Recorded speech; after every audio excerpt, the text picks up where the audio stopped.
Now, it is my great pleasure to introduce someone who absolutely needs no introduction, but I will make it anyway. Janet, for those that have been a little bit under the rock, Janet Woodcock is the acting commissioner for the Food and Drugs Administration.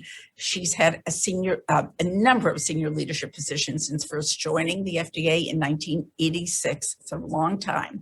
She served as the director of the Center for Drug Evaluation and Research, where she worked to implement initiatives and improve the timeliness and transparency of FDA procedures and the safety, quality, and effectiveness of the drugs.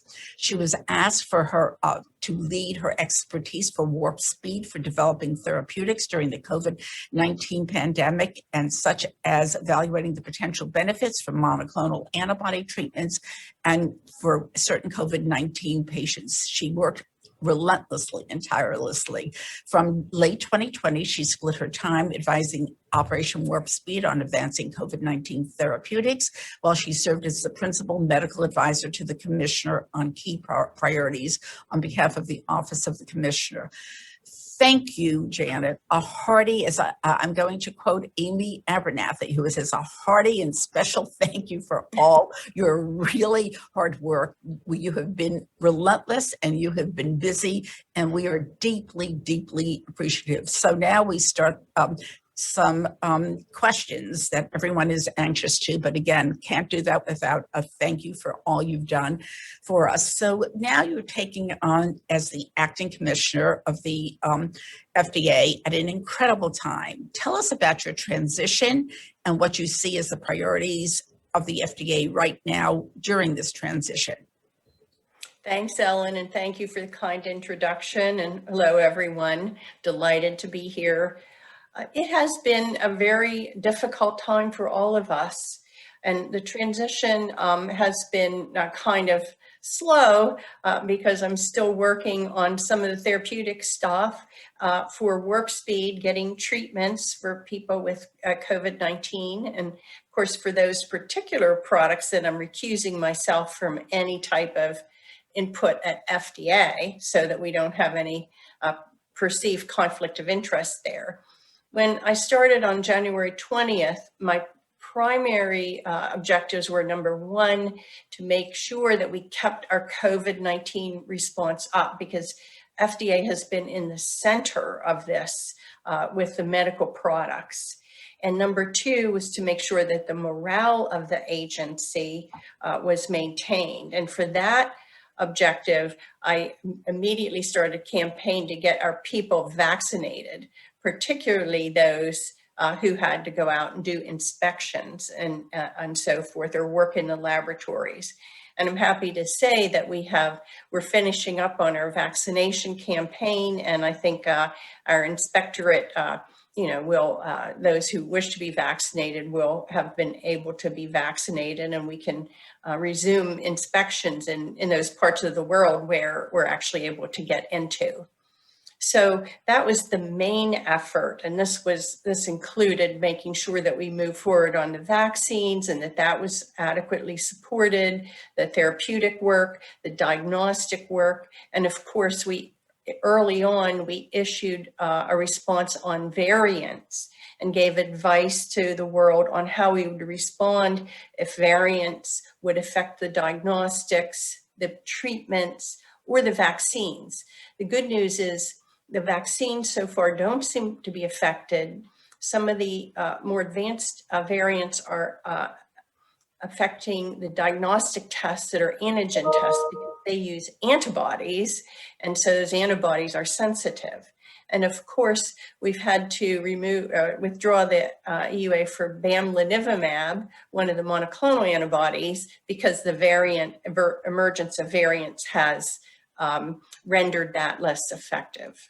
So those were some of my initial priorities getting to the agency. Thank you, Janet. Certainly, you had unique experience, expertise. So when you went over to Warp Speed, it was a different perspective. You worked with the NIH, you worked with all the other agencies. You gained insight into the overall performance in a pandemic. Some of it was terrific and wonderful, and some showed us some perhaps weaknesses. Can you talk about the strengths?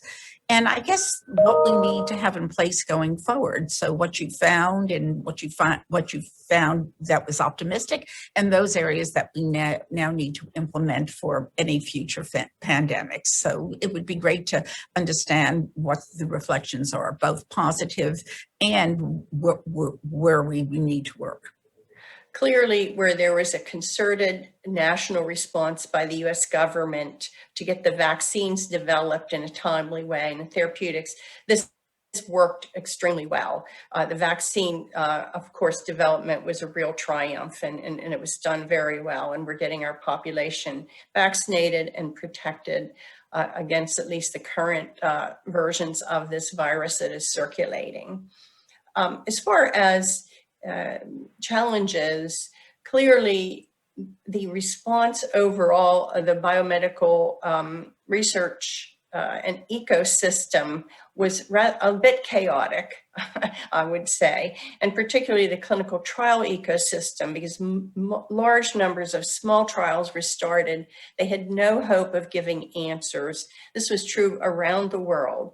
And it was the master protocols that really performed for us, both recovery in the UK and the active trials at NIH and other master protocols that were going on, or platform trials.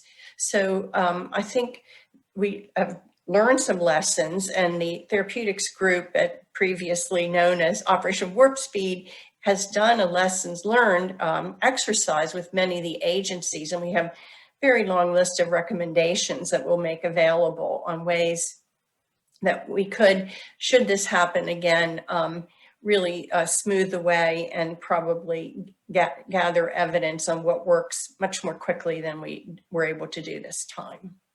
So Janet, you've been with the agency a long time in many, many roles, have seen many crises during your time.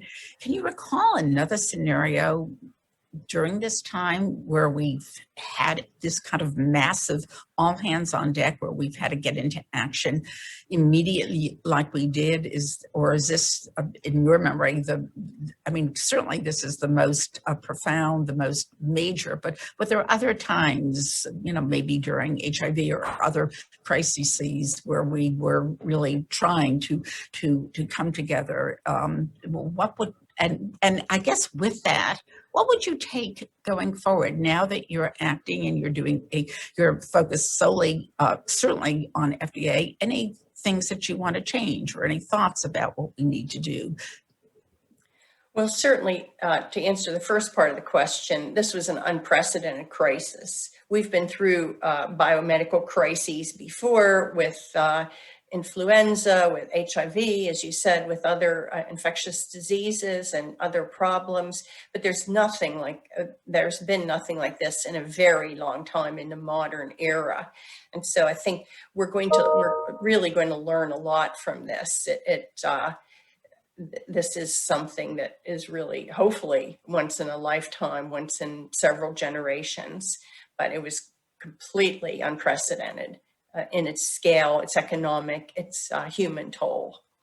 As far as for FDA, one of the first things that we learned is we don't have a handle on the supply chain of medical products that we need to. And so we've been seeking additional authorities, some of which we have received, and additional resources to actually get a better understanding of the supply chain, because there were shortages that emerged. It required a tremendous amount of effort on many people's part for things as simple, as PPE, or as complicated as some of the ICU drugs, to try and find them and make them available during this crisis.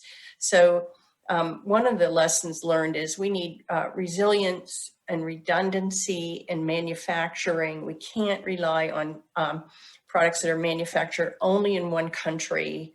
People say, well, we should just make them in the US. That's true, but the US is also subject to pandemics and natural disasters. So what we really need is redundancy and resilience. And actually, FDA needs to know where things are made so that we can help manage and respond quickly. So that's a general message. The second message is, and you know this well, Ellen, the FDA is always resource stretched. Mhm. And so, you know, in some areas, they had to double, triple their workload. And so we don't have surge capacity in many cases. And so this took a tremendous human toll on the people in the agency, because many of the other diseases we were responding to are also serious diseases like cancer, like ALS, like other really rare diseases of children and so forth. And so we couldn't just stop working on those. And of course, the pandemic had a huge impact on the clinical trial system, and we had to evolve that. And we learned a lot of very positive things about how we can do trials better remotely and so forth, because we had to during the we had to change. Well, thank you. The message certainly is more resources, and we have to be ready for what we're confronting. And again, so grateful to all that have worked so hard on this. And you're right, we have other diseases, people dying of cancer and other dreaded diseases. So, and particularly those people are certainly impacted by COVID. So Janet, you have always been and remain a champion of bringing clinical trials to the community where people are. And we certainly have learned a lot about that. Certainly we did that during Warp Speed, and we understood the limitations about that.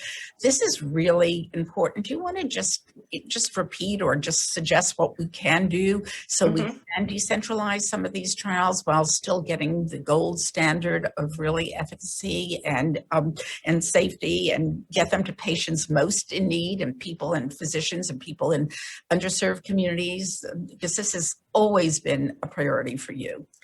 It has, and I think the pandemic uncovered this. In the face of this pandemic, really participating in clinical research was a part of care, and it's a part of care that wasn't offered in many places. And it often offered a chance to get a superior therapy to what was, empirically being offered. So why is this? Well, many of the NIH-sponsored trials, and NIH has made some efforts in this direction, but many of them, the sites where NIH runs trials are at major medical centers, because that's who puts in grants and that's who has networks and so forth. And then the industry usually uses CRO-sponsored sites. They may be suburban or what have you, and they have trained personnel. And what happened during the pandemic is we had tens of thousands of people dying around the country, and yet we couldn't enroll people in trials. And why was that? Well, where those people were being cared for and where they were being admitted to the hospital and so forth didn't have trained clinical trial personnel. They just didn't have the resources to participate because they had not participated in clinical trials. And so what we need to do is, once we get out of this, we need to reach out and enlist and support people in communities, providers in communities, give them the support they need to become investigators and enroll patients in clinical trials. Not every single provider out in the community, in the federally supported health centers or in rural areas, not every single provider is going to want to do this, but that's true in medical centers too. So if we provide that support to the community, then several things happen. Number one, they're able to enroll people in clinical trials because they are trained and they have the support. Number two, we have a much larger number of people we can enroll and get answers quicker, right? And those people will look like America. And number three, as you know very well, Ellen, for cancer, people don't want to leave their communities when they're really sick, right? They don't want to go travel 100 miles to go to where the nearest medical center site might be, or CRO site. So we need to offer people clinical trial as part of clinical care in the communities by the people who take care of them regularly. And to do this, we're going to have to offer the kind of support that will support those practitioners in participating in the research enterprise.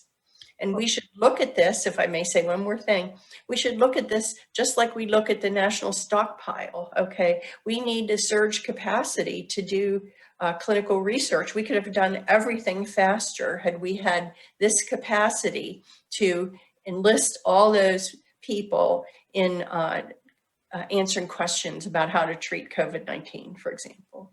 Absolutely. And you know that FDA and NIH and companies and all those investigators have to look at the most important questions and the most important ones that are relevant to patients.